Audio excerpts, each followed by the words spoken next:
Dear students, today in this lecture of web technology, we will study the introduction of XML and Telnet DNS etc.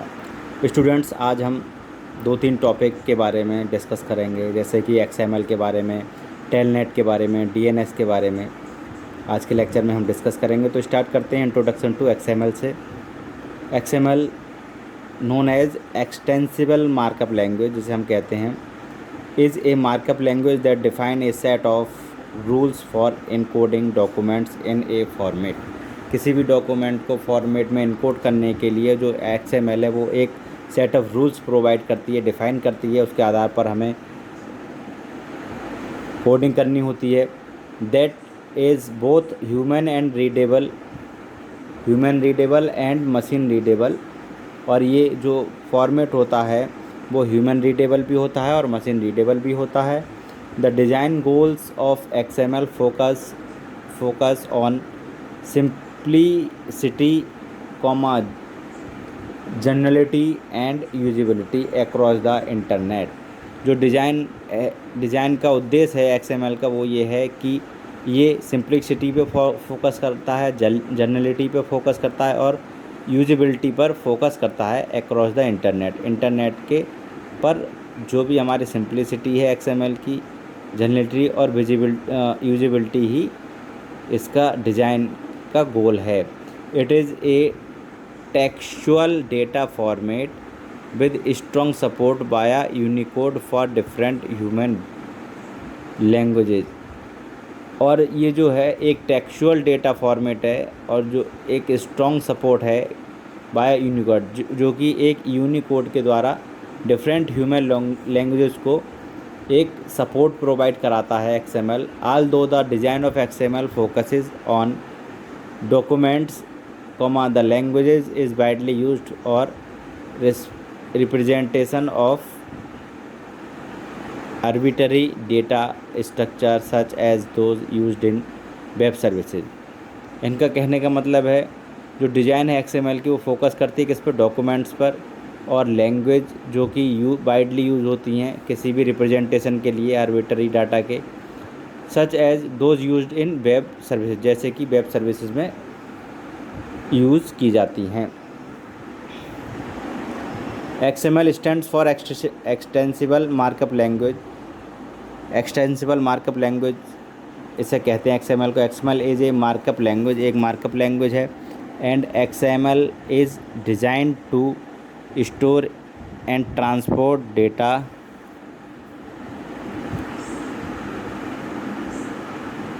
Then XML is designed to be self descriptive. XML self descriptive के तरह से design की गई है। अब हम बात करेंगे differences between XML and HTML।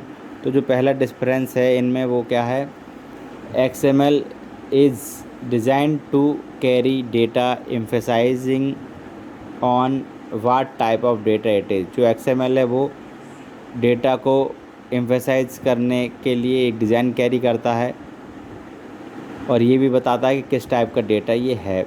जबकि HTML is design to display data emphasising how data looks. ये क्या है, जो XML है वो ये तय करता है कि डेटा का टाइप क्या है और HTML ये तय करता है डेटा की डिज़ाइन क्या है, यानी डेटा कैसा दिखता है, लुक क्या है उसका। ठीक है। Then XML tags are not predefined like HTML tags. XML के टैग प्रीडिफाइन नहीं होते हैं जैसे कि HTML के टैग्स प्रीडिफाइन होते हैं। Next, HTML is a markup language whereas XML provides a framework for defining markup language. HTML एक मार्कअप लैंग्वेज है और जबकि XML जो है एक फ्रेमवर्क प्रोवाइड कराती है, वो मार्कअप लैंग्वेज को डिफ़ाइन करता है। ठीक है। Next, HTML is about displaying data, hence it is static, whereas XML is about carrying information which makes it dynamic. जो HTML है वो क्या करता है, डेटा को डिस्प्ले करता है, तो इसलिए हम कह सकते हैं कि जो HTML है वो स्टैटिक है। और जबकि XML क्या करता है, डेटा को कैरी करता है, इन्फॉर्मेशन को कैरी करता है, हम कह सकते हैं ये डायनामिक होता है।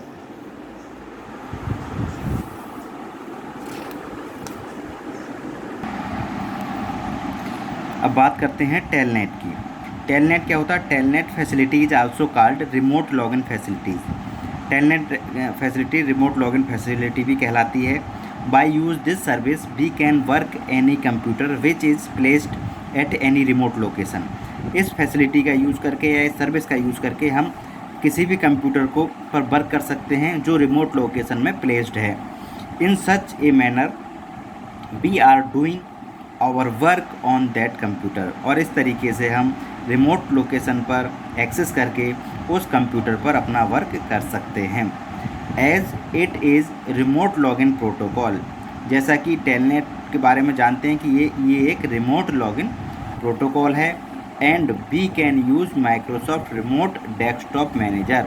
तो हम इसको माइक्रोसॉफ्ट रिमोट डेस्कटॉप मैनेजर के साथ यूज़ कर सकते हैं, के लाइट के साथ यूज़ कर सकते हैं, के लाइट एक्सप्रेस जो होता है, and other software to work on this protocol. और कुछ अदर सॉफ्टवेयर्स भी हैं जो इस प्रोटोकॉल के रिगार्डिंग वर्क करते हैं। तो ये होता है हमारा टेलनेट। अब बात करते हैं डीएनएस की। DNS stands for domain name system. It is very important service use on internet actually whenever two computers are connected. Internet पर यूज़ होने वाली ये इम्पोर्टेंट सर्विस है, जैसे कि whenever two computers are connected to each other, then a specific addressing method is use to identifying each computer uniquely.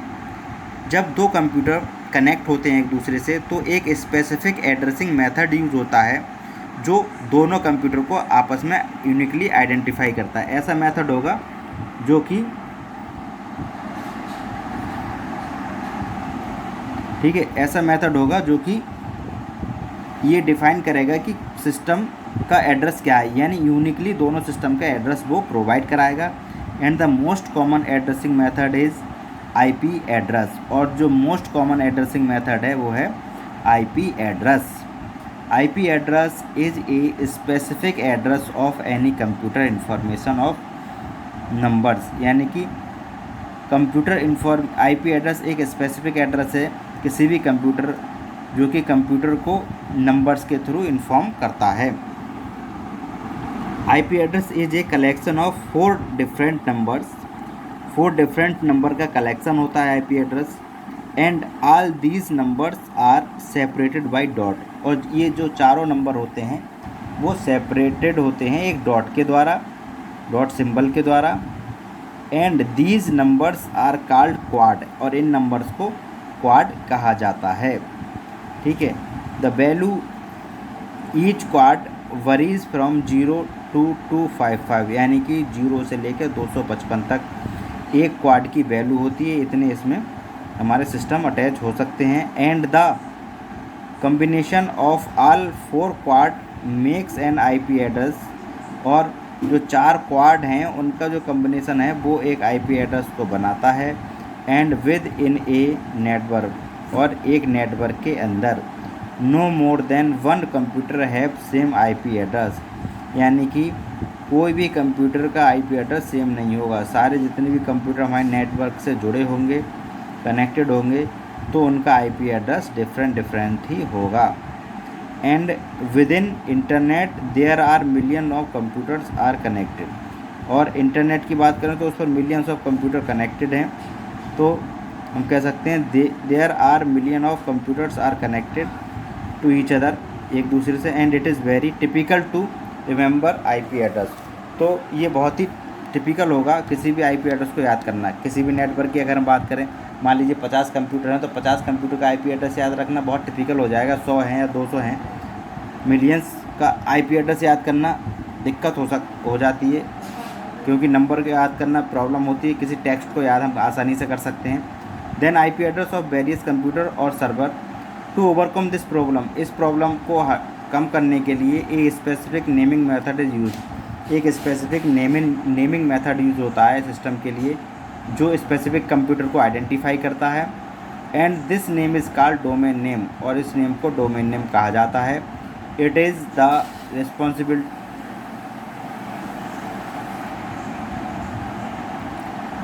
Responsibility of DNS to convert IP address to establish communication, ये इसकी एक responsibility है DNS की, वो IP address को एक name में convert करता है, नाम में, और जो कि एक लिंक है क्लाइंट और सर्वर के बीच, ठीक है, उसे हम कंप्यूटर नेम कहते हैं, ठीक है। आईपी एड्रेस का मैंने बताया था 4 क्वाड होते हैं, देखिए क्वाड 1, क्वाड 2, क्वाड 3, क्वाड 4। एक क्वाड में 0 से 255 हमारे सिस्टम आ सकते हैं, तो पहले क्वाड को मैंने मान लिया 101 है, 255, 56 और 201, इस तरीके से ये सपोज कर लिया मैंने, ठीक है। इस तरीके से आईपी एड्रेस बनता है। डोमेन नेम क्या होता है, www.google.com जैसे एक वेबसाइट ली, तो इसमें जो .com है या जो google.com है वो हमारा डोमेन नेम कहलाएगा। अब बात करते हैं DHCP की। DHCP stands for dynamic host configuration protocol. DHCP is use to assign IP address. DHCP IP address assign करने के लिए यूज़ होता है।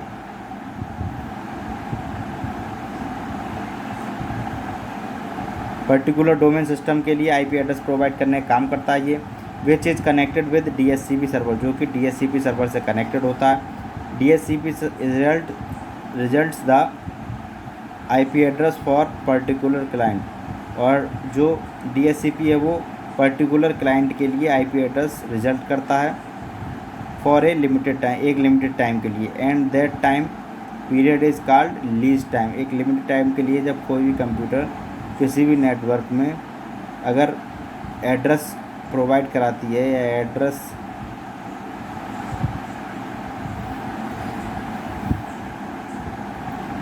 एड्रेस प्रोवाइड कराती है कुछ लिमिटेड टाइम के लिए, तो उस टाइम को लीज टाइम कहा जाता है। After that lease time that IP address may be assign to any other client, और उस लीज टाइम के बाद वो आईपी एड्रेस किसी अदर क्लाइंट के लिए असाइन हो जाता है। तो स्टूडेंट्स आज के लिए इतना ही, कल नेक्स्ट टॉपिक के बारे में बात करेंगे। Okay, thank you.